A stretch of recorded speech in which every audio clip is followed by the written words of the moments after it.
Lord, I lift your name on high. Lord, I love to sing your praises. I'm so glad you're in my life. I'm so glad you came to save us. You came from heaven to earth to show the way, from the earth to the cross, my debt to pay. From the cross to the grave, from the grave to the sky, Lord, I lift your name on high.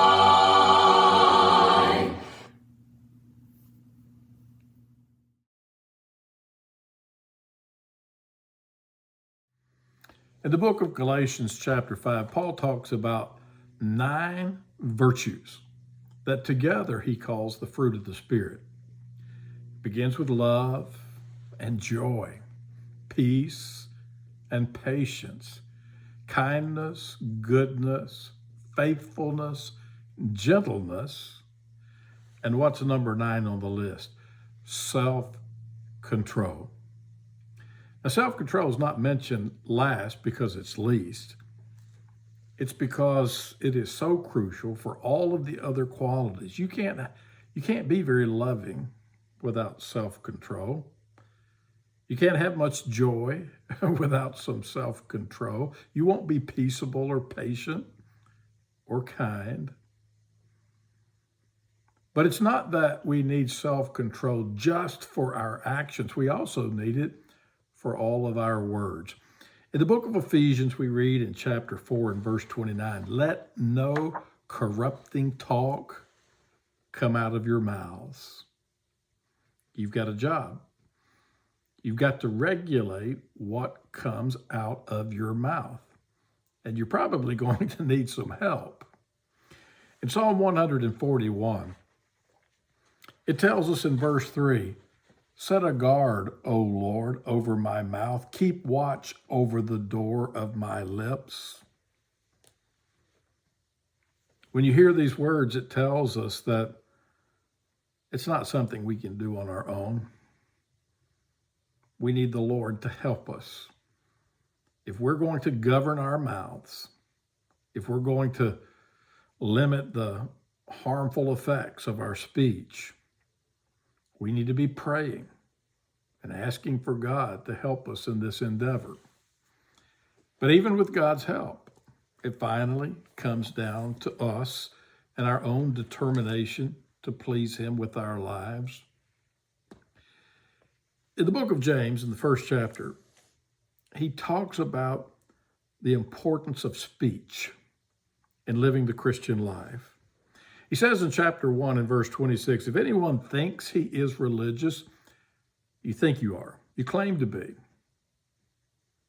and does not bridle his tongue, but deceives his heart, this person's religion is worthless. Let no worthless talk come out of your mouths. No putrid, no corrupting talk come out of your mouths. You're going to need to bridle your speech. So we ask for God's help. We pray about it. But then it's our choice.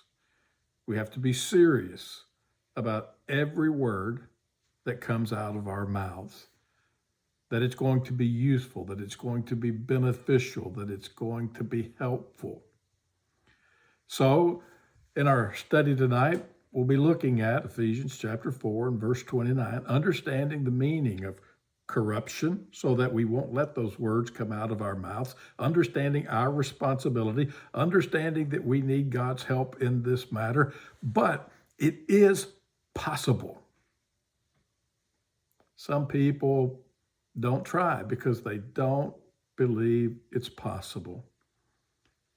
You can do better with God's help.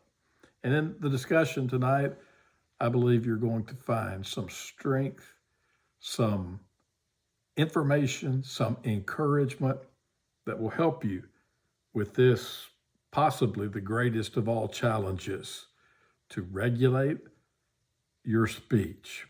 It's going to be a great year, a year where we will be kinder if we learn to be kind in our speech.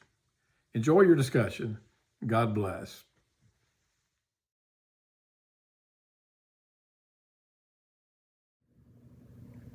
You came from heaven to earth to show the way, from the earth to the cross, my debt to pay, from the cross to the grave, from the grave to the sky.